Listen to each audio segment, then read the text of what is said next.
Welcome to the Gyrl podcast. I'm Kyra Mitchell Lewis, and thank you all for joining.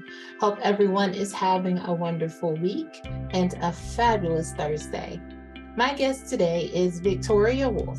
Victoria is an entrepreneur, award-winning book designer, chef, content creator, author, and nomad.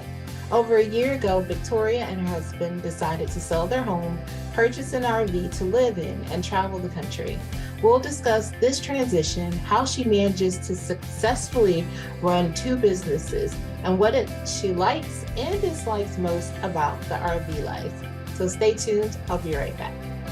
Hey girl, have you joined us on Patreon? If you haven't, head over and unlock your potential with the Glow Getter membership.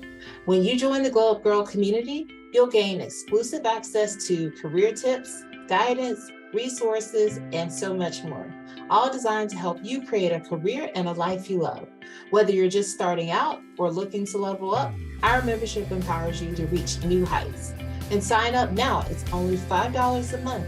So click the link in the show note and start your glow up today. Welcome back to the Glow Up Girl podcast. I'm so excited to welcome Victoria into the show. So welcome, Victoria. Thanks for having me. I'm very excited to be here. Awesome. Well, let's go ahead and dive in. And before we get started with the real conversation, let's start with you telling the audience listening or watching out there who you are and what you do. Well, I am Victoria Wolf, and currently my husband and I, we live full-time in an RV. We work and travel and cook around the country, having great experiences. We've been doing it for a little over a year now. We have 3 different businesses that we run from our RV, publishing. We help authors publish their books to Amazon. We have a YouTube channel where we do cooking and RV videos. And then I'm also an artist and I'm working on building my art business. So we are not at a loss for something to do on our travels. That sounds amazing. So I know the question that probably everyone is thinking when you said that is, what made you decide to, because you had a life, you had a home, you had all the things that most people have. What made you decide to say goodbye to all that and become an RV nomad? Well, we were toying with it for a few years. Back in, for about 5 years, between 15 and 20, we had, back in Denver, we had a gluten-free commercial baking company, and it was our dream. We had goals with it, and then it suddenly came to a halt in 2020, not because of COVID, for other reasons. And we were devastated. And we're kind of type A people. It's like we always like to have a big goal. And it's like, well, geez, what are we going to do next? And there was months of me thinking, I'm just going to just wait to die, because I mean, there's nothing left. And then we're like, you know what? Let's do this RV thing. We've got 2 years. We'll plan. Our son was graduating from high school. He was going off to college. We were free. And so we did it. And we sold everything in April of 22 and headed out. And here we are about 15 months later, just loving it and glad we did it. It's been amazing so far. Awesome. Now, when you started having those conversations, did you have any apprehension? And if you did, how did you convince yourself that, this was really the right decision for you too? It's really weird. I have to tell you that I had never set foot in an RV before I made this decision. I'm not a camper. I'm not an RVer. I'm not a glamper. There were none of that, hotel, Airbnb, all the way. But my husband, in a previous life, he full-time RV'd for a few years. So he had all that experience. So I'm like, okay, he knows what he's doing. And it just felt like something I always wanted to do. I would say someday I want to, live full-time in an RV, having no knowledge of that. I just knew. I don't know how else to explain it. So there was no apprehensive. It was an exciting endeavor. We planned the 2 years that we took to plan. It was fun. It was great to think about when we get out on the road. And then when we got out on the road, it was good. I didn't have any apprehensions. I had a few things that surprised me, but other than that, it's been pretty good. Um, so was it anything about like the old part of your life, like having, your home or having things that, I mean, they're just things, but I'm gonna ask the question because I'm sure somebody out there is saying like, do you miss like the stuff that, your home? Do you miss like that part of your life? No, we don't miss it at all because our home is now our 400 square foot RV. Now, Right. I want to be clear and say we do not live in a small RV. We live in a very large 44, almost 44-foot fifth wheel.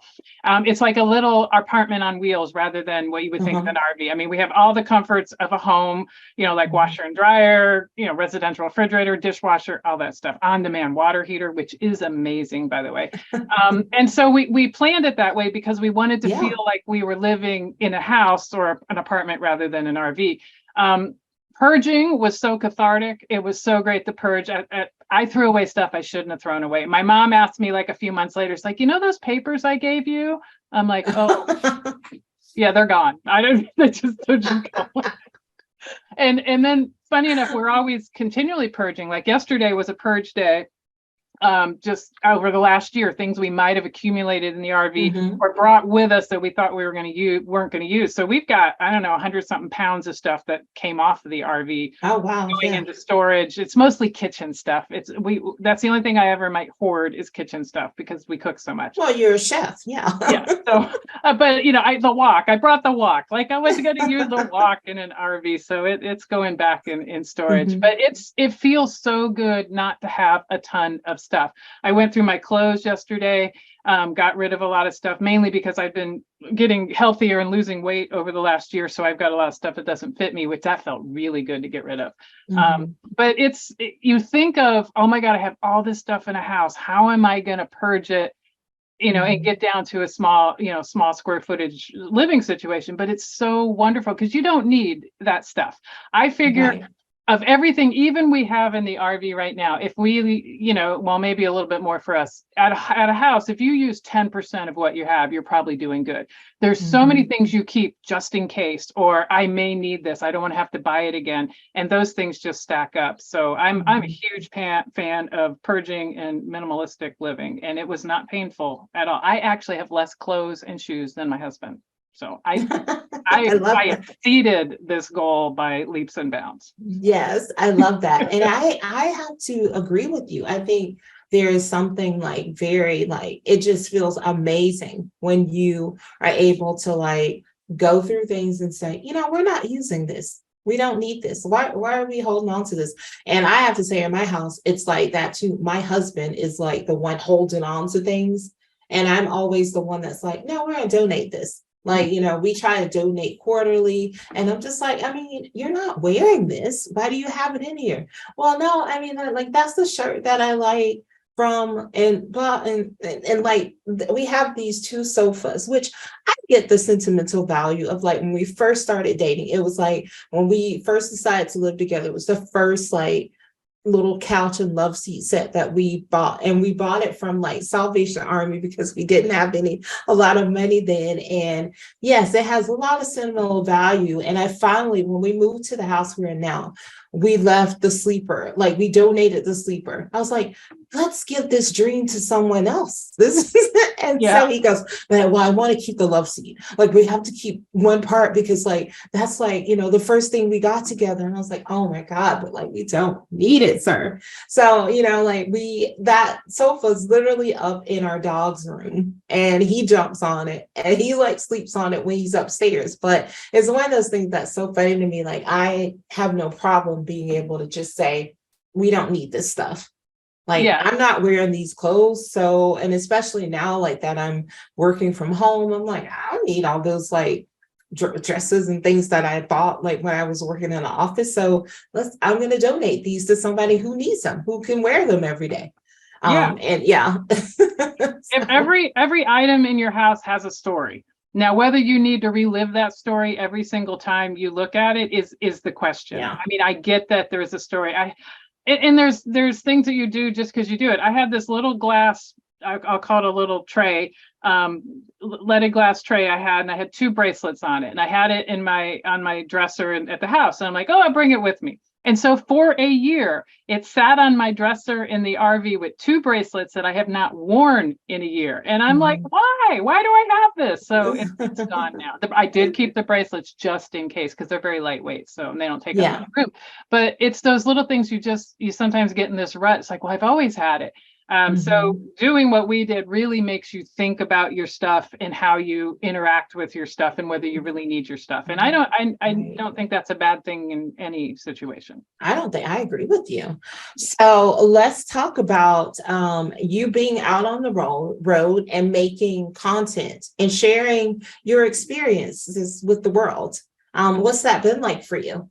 It's been fun. We started the cooking channel before we went RVing, but we knew we were going to RV, and so we would add that in.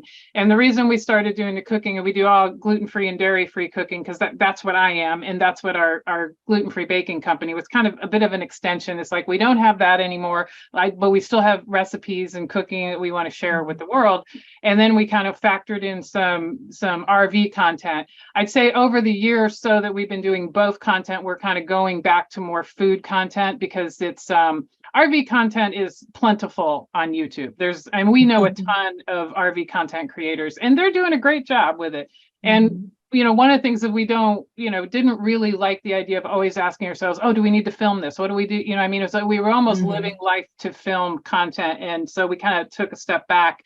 And so now most of our RV content is food related, which makes us very happy. I mean, obviously food makes us happy. And we love sharing our journeys, where we're going, what we've done. I think we'll probably do a little bit more RV centric content in the coming months or so, because we've had our break, and it's like, oh, let's do some more.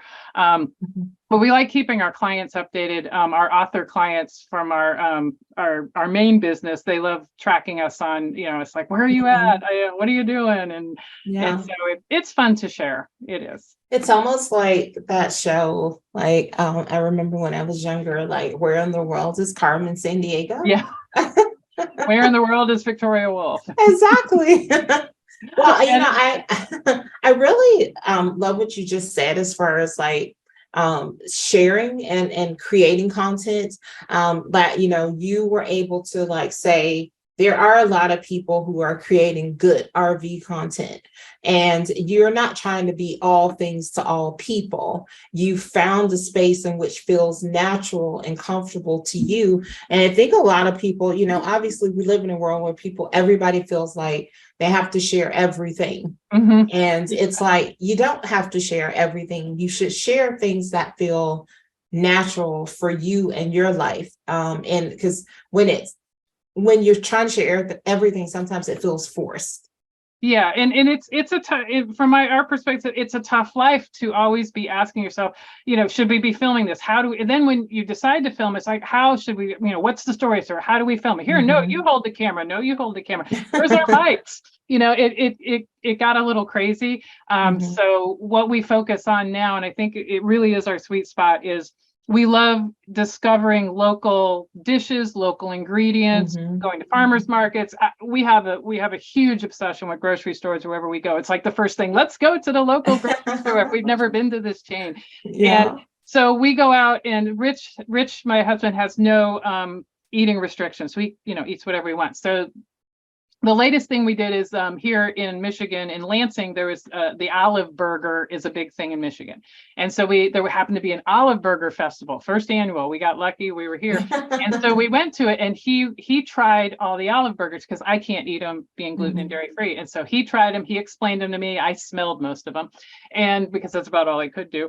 And then we came back and we made our own version that I could eat. And then that became a video. And so we love doing that, because then we get to share part of our experiences RVing that are really centered around food. And we've done quite a few other of those videos. And I think that's going to be one of our main focuses moving forward. We did it with Cuban sandwiches. We did it with a very unknown sandwich up in the UP of Michigan, the Kudagi sausage sandwich, which I had no idea what that was, but now I do.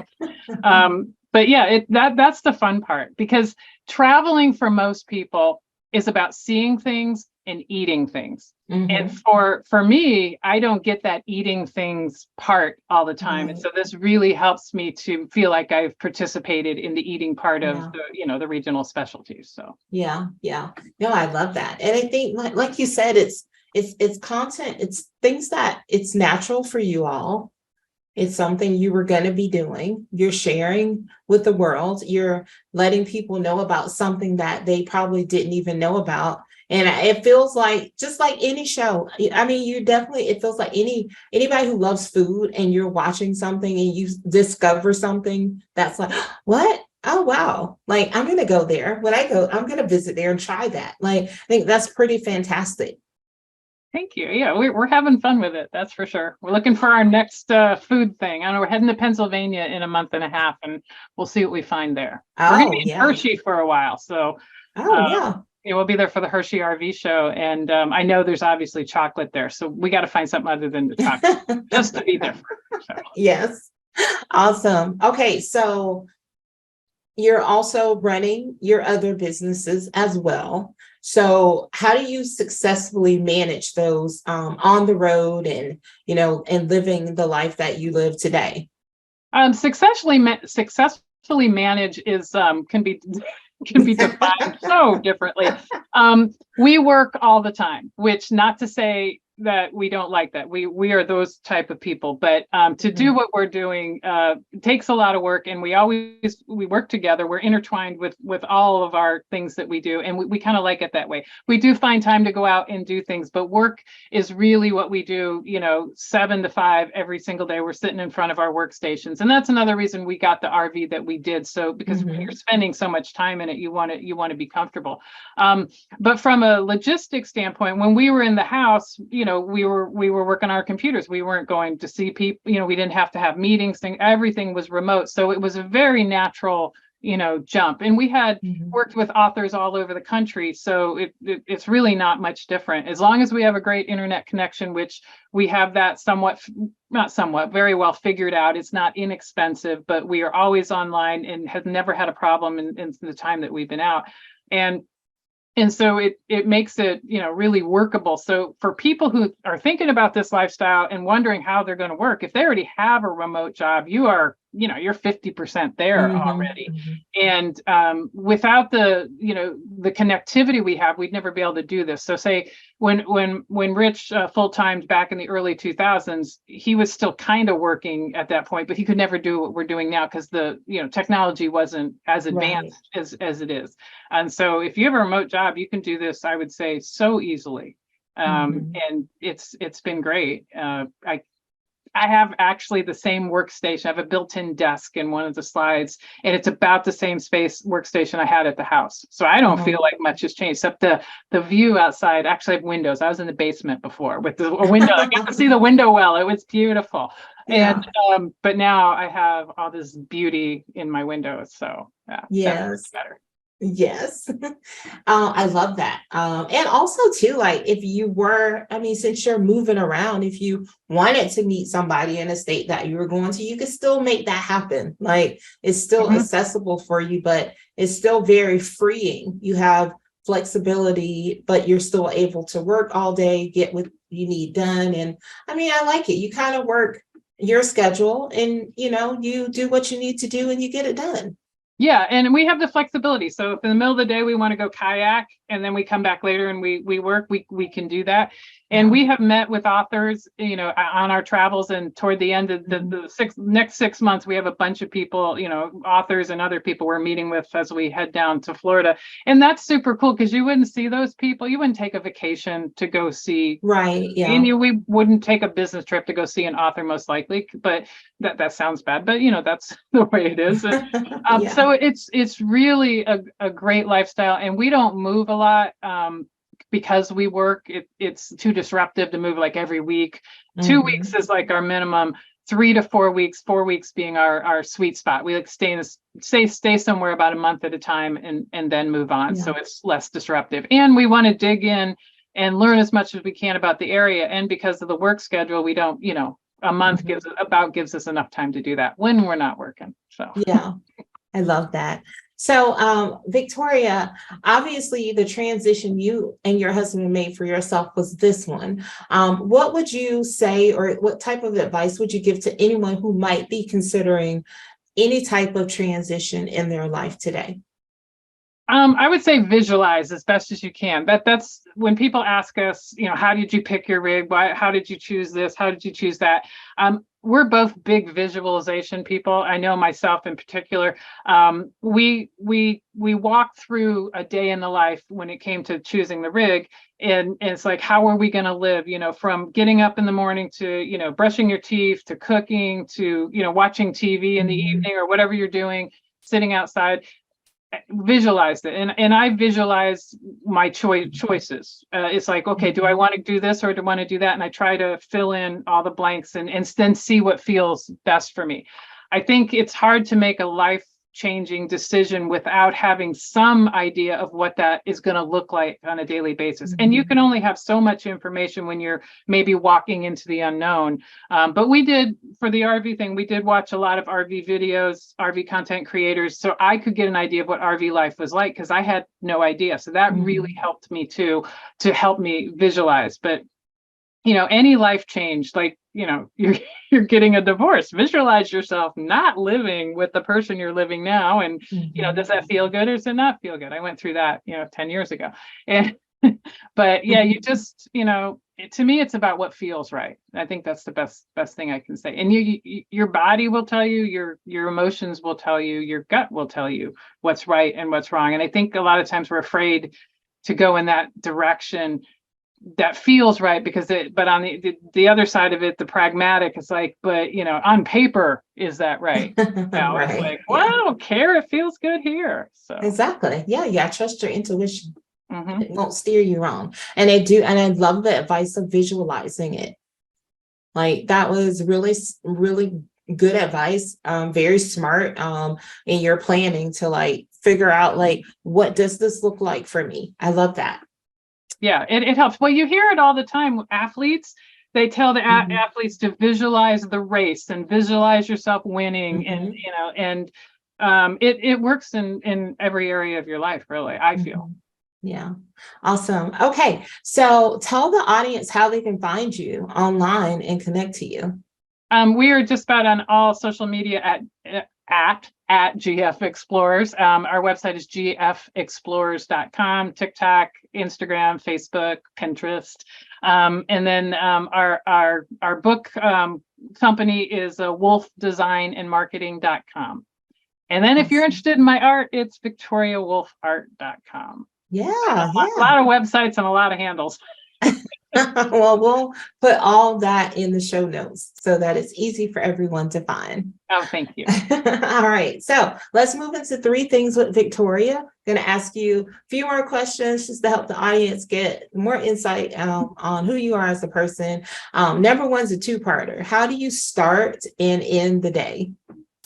I start the day and end the day probably at my computer. Well, not so much the end. The start the day is I sit down on my computer, I get out of bed, go to the bathroom, boom, I'm at my computer. It's like Rich always calls it my control station. I feel like, I can control everything here. And ending the day, I do not sit at my computer, I will say that. But I do check my phone for social media stats and stuff. So that's how I end the day. Awesome. All right. So if you're, which I know you are a goal or intention setter, what's one thing that you set for yourself this year that you don't mind sharing? And if you have any progress to share on that?